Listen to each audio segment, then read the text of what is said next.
Hey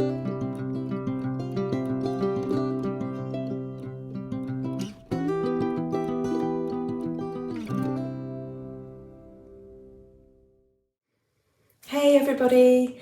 So today I want to talk about chronic illness, disability and witchcraft.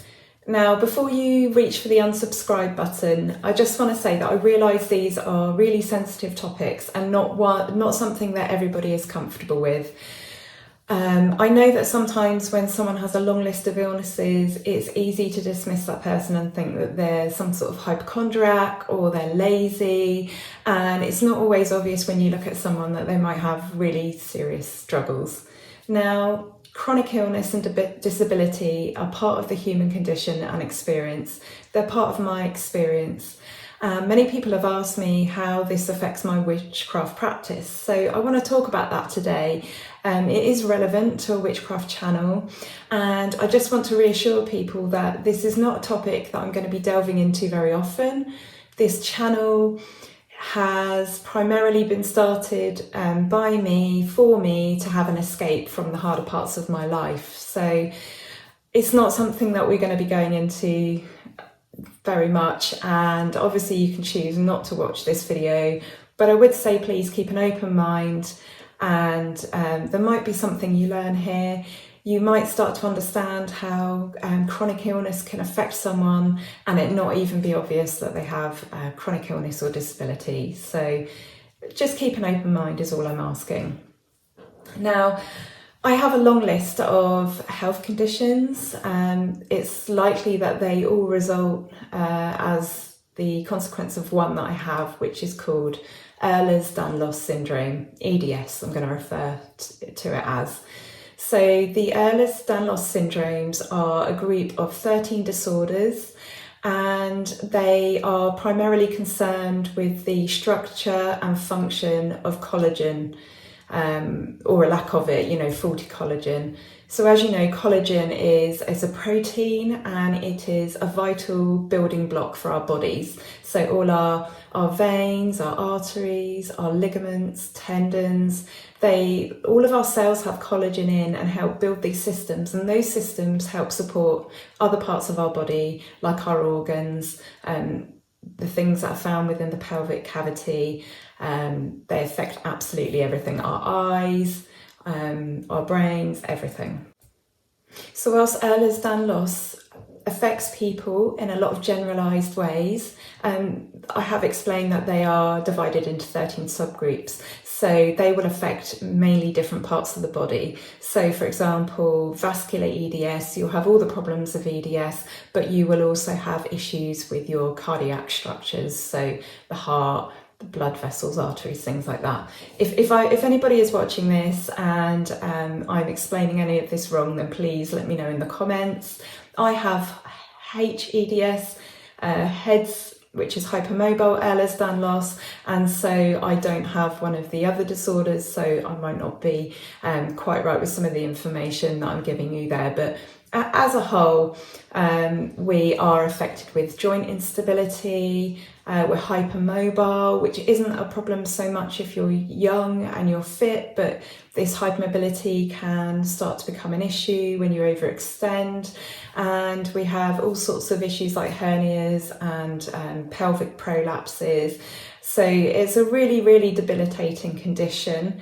There are other conditions that go hand in hand with it. For example, POTS, which is postural orthostatic tachycardia syndrome. I also have that. So when I go from laying or sitting down to standing up, my blood pressure drops when it should stay, what it's at, or even elevate a little bit to ensure that the blood pumps around the body, and my heart rate goes through the roof because my brain has told my heart that there's a problem, and so it pushes me into tachycardia. So with that, you have fatigue, you have cognition issues, you have brain fog, you have passing out, fainting, and the tachycardia itself, which is not very nice at all.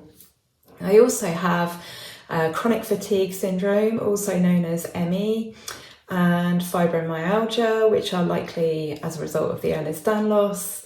Fibromyalgia is a muscle problem, and again that comes with all the issues that you have with chronic illnesses. So again, cognitive issues, headaches, muscle pain, restless legs. There are a whole range of issues that come with the ME, the chronic fatigue syndrome. I need a lot more rest than the average person.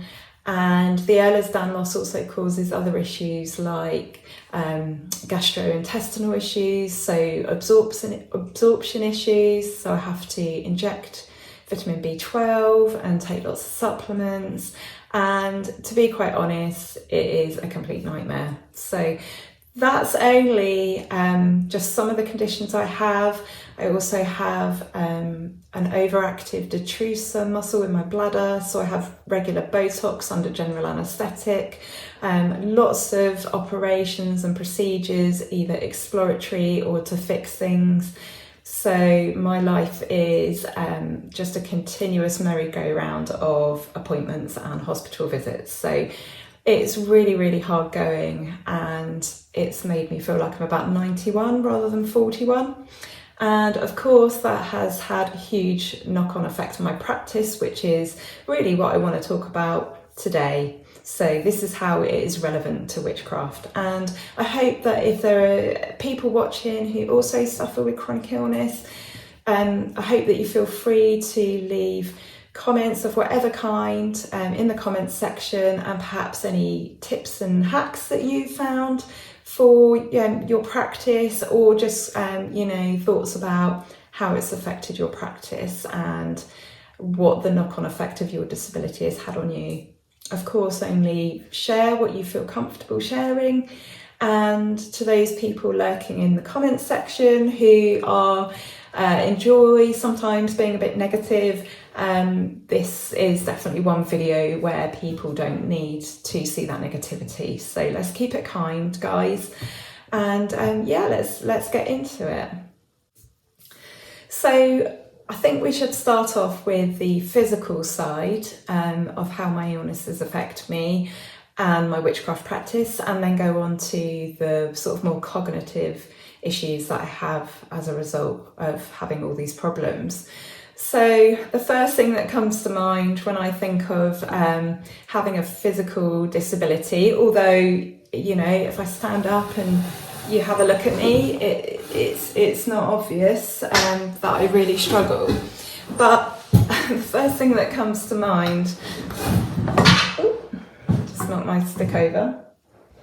The first thing that comes to mind is these lovely women's circles that you find within spiritual and sometimes witchcraft groups. So I'm thinking of sort of like your red tent events and things like that.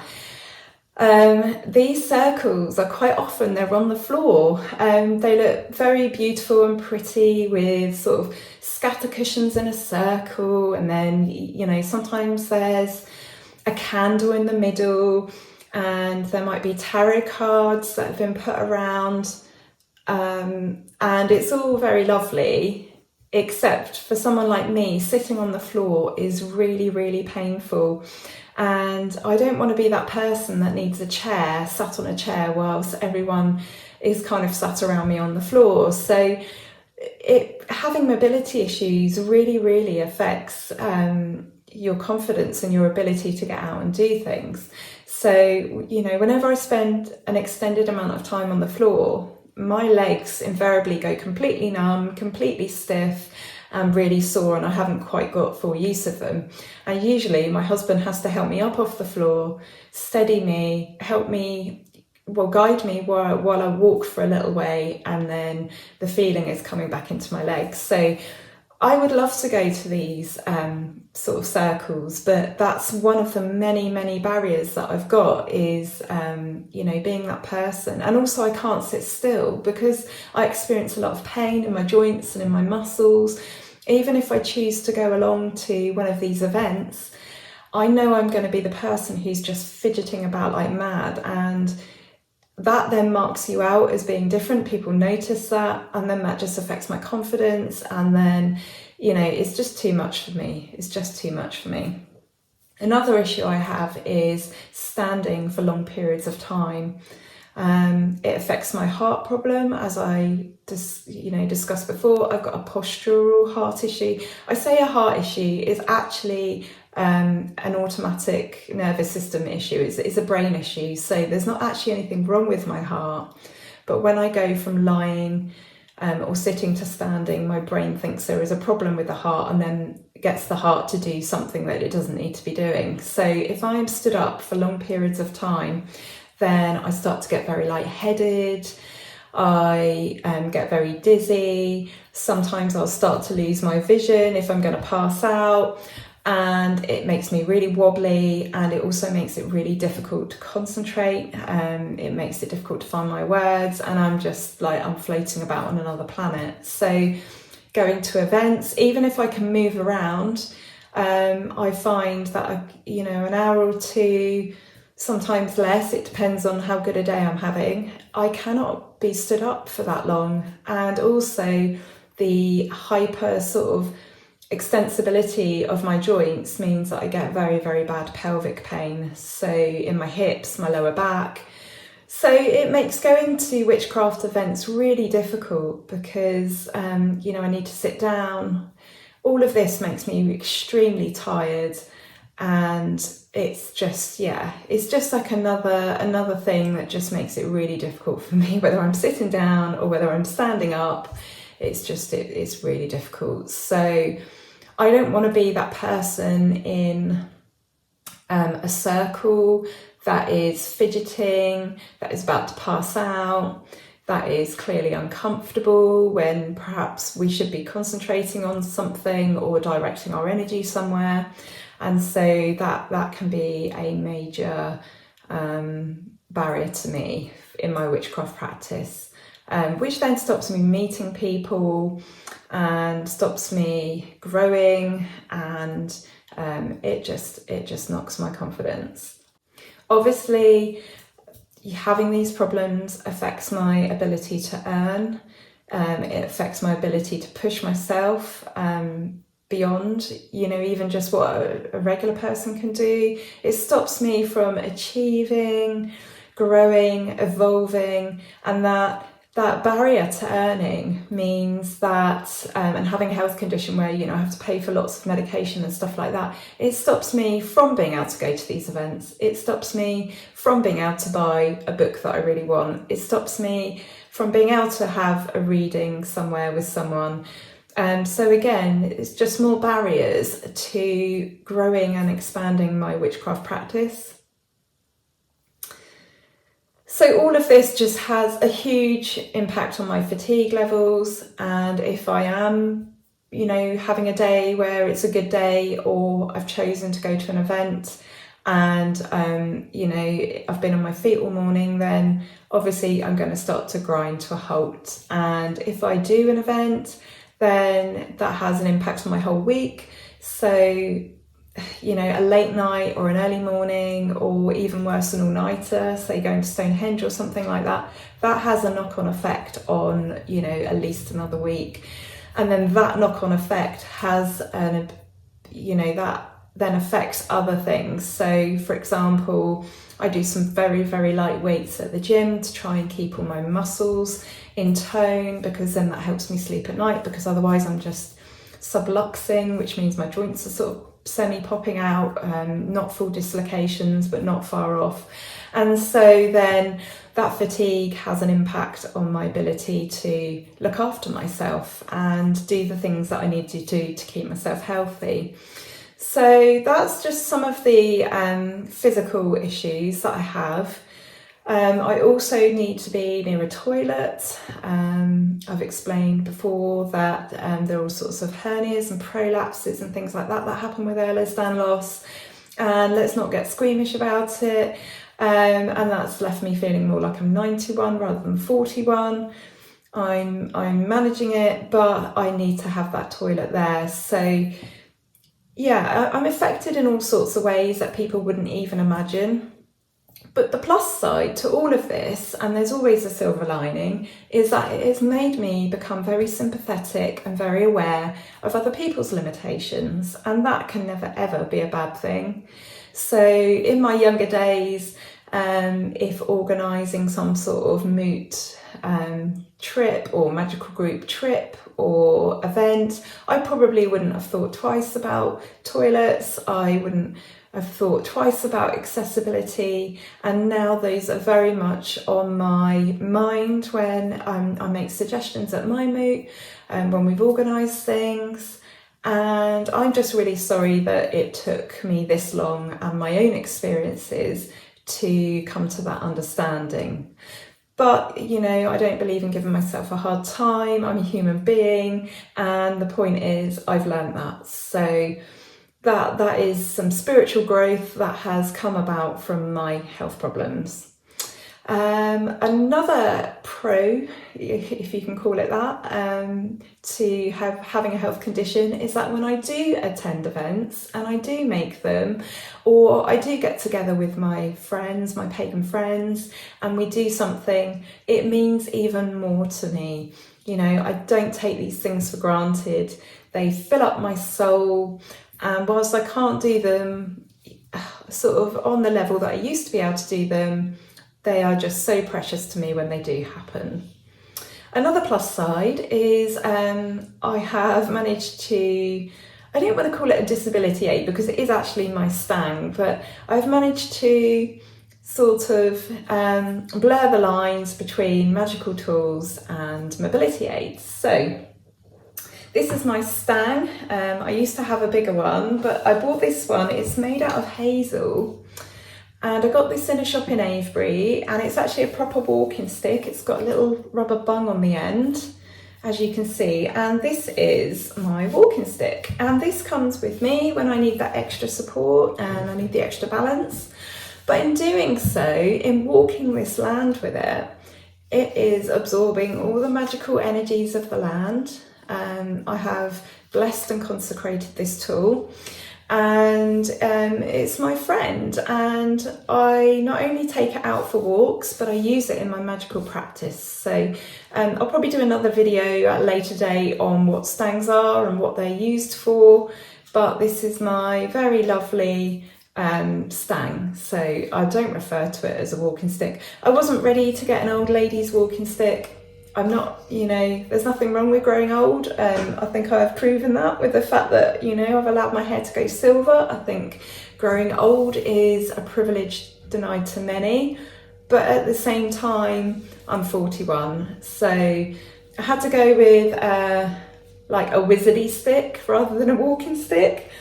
And yeah, that is my stang. So that comes with me on lots of my sacred journeys and my trips around the UK and little walks that I take locally. So that's how my physical condition affects me. Obviously I could go into such detail about how all my conditions affect me, but I don't want to get too bogged down on that aspect of things. You know, I do want to relate this to my witchcraft practice.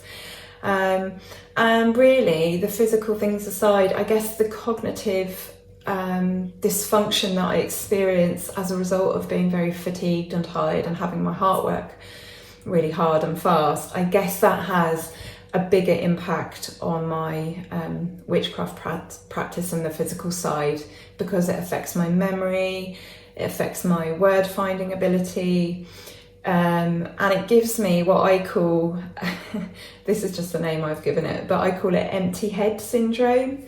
So I find myself having not a lot to say, believe it or not. This video is easy because I'm talking about something that is, you know, I live my life every second of my day taking my health into consideration because it affects me. But when I go to write or speak about certain subjects, I just don't have anything in my head anymore. And this hasn't always been a problem.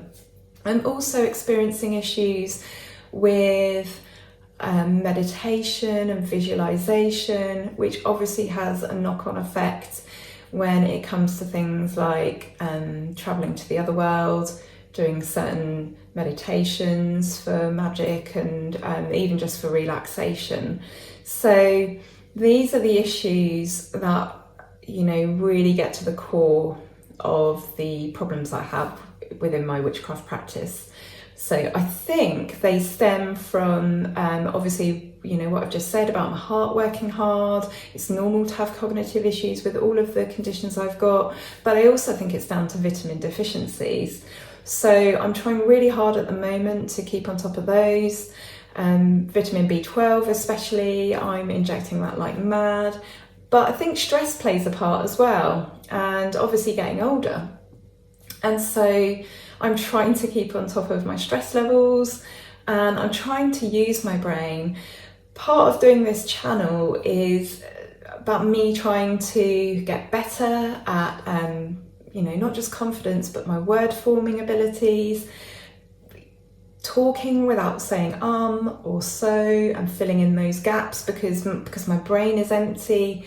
And so yeah, that's a prime example there where I sort of lose my thread of where I'm going. But there are lots of ways that this affects me. But the good news is we have a grimoire. We have a grimoire for a reason.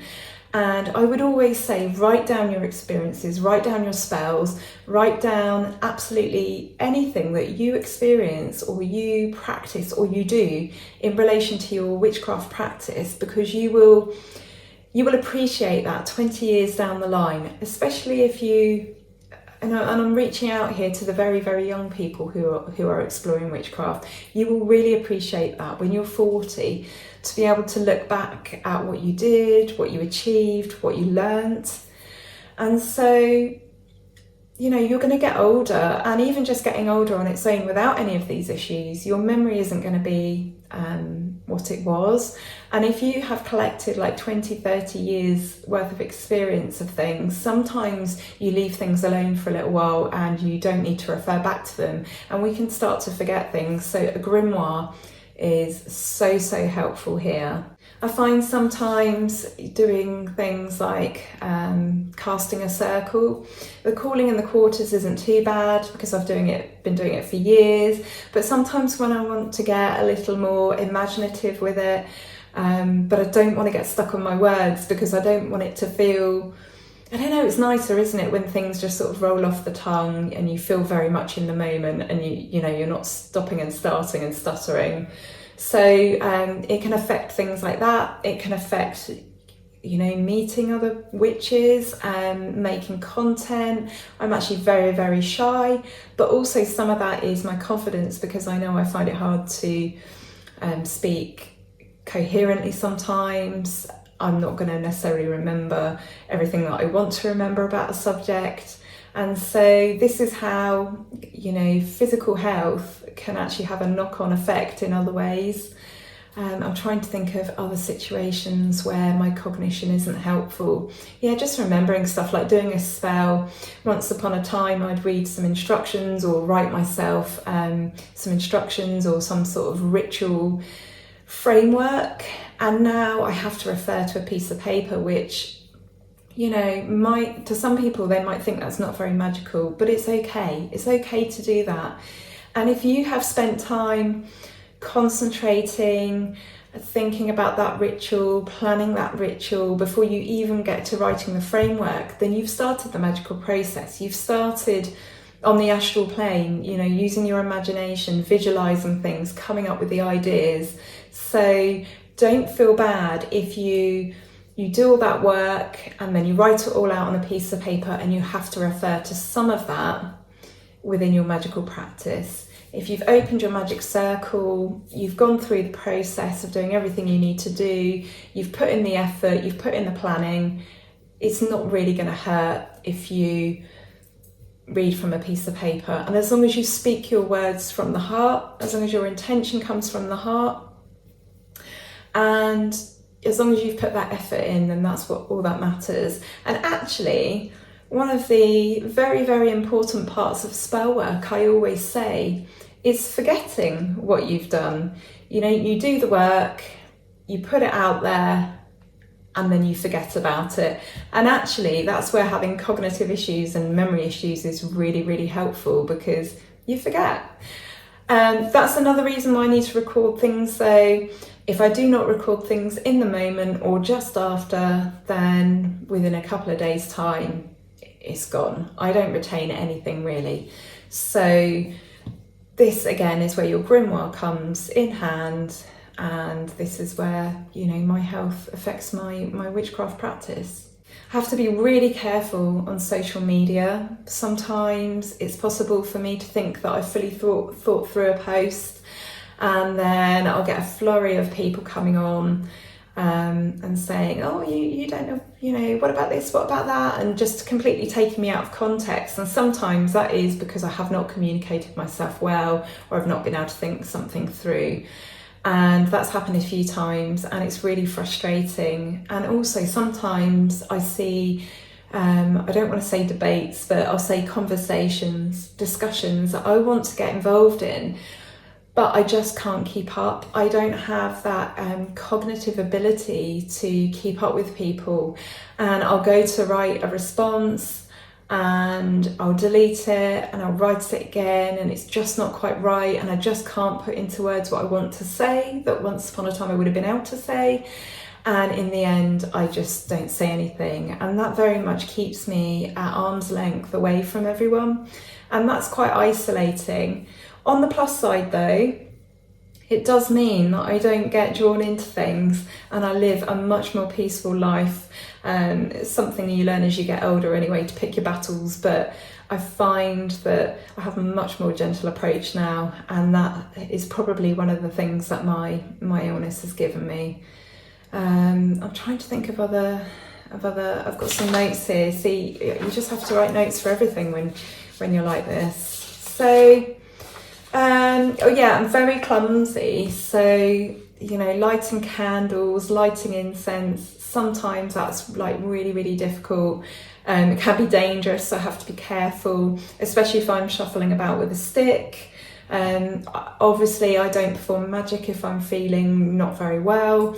You know, when we cast a circle and raise energy and work with energy, and we're calling upon other people, other spirits and deities, I feel like that's only right to do that when you're well. It makes sense to only do that when you're well. And for me, you know, I kind of want to stand in front of my gods in, you know, the best possible state. It's not, for me, it's not just about being clean and tidy and being ready, but you know, I feel like I want to interact with them only when I'm feeling well. So I also keep my practices for when I'm feeling well. But there are lots of tiny little activities that we can do to keep that flame going, you know, whether it just be lighting a candle or some incense intentionally, sitting down if we need to rest and reading a witchy book, watching a witchy film. I have to say I'm rubbish at witchy films. I found my path of witchcraft long before things like Charmed and stuff like that. I've never seen practical magic. Maybe these are some witchy activities I'm going to have to do the next time I need to sort of sit still and retain some energy. But yeah, these are all great ideas. Listen to some sort of pagan music. There are so many little things that you can do to just keep the flame going. And I would suggest these anyway for anyone on this path, between those bigger acts of magic, which, to be honest, don't need to come around all that often.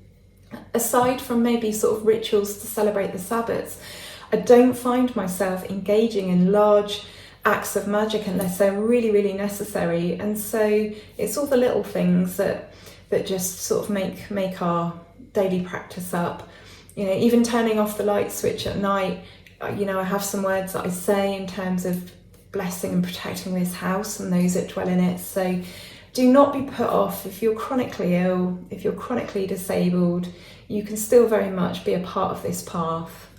So I'm probably just going to wrap that up here, because I've been sort of babbling on now for over 20 minutes, and it probably is a lot of babble, and again, that's down to my cognitive issues. So I would just like to say that this is the first time that I do mention it on my Instagram account. I do talk about my health, but I've never gone into it as in-depth as I have today. And I would just say, you know, I'm not asking for any sort of behaviour to be excused, but I'm saying, please think about the people that you interact with. Please treat me kindly, especially if I've said something that is, you know, is not quite right or seems out of context. And if you're organising pagan events or witchy events, please think about toilets and accessibility. I know that is a thing these days anyway. It's not like it was 20 years ago, but if you're thinking of taking your moot off somewhere and you've got one member of your moot that's, you know, has issues that you know of, especially mobility issues, please think about how it's going to work from them and how maybe you can help them. I truly believe that being a member of the witchcraft community is to look out for other people as well. We are a community and we should look out for each other and take care of each other. So if you got to the end of this video, well done. Again, I would love to hear from anyone else and hear how their practice has affected them.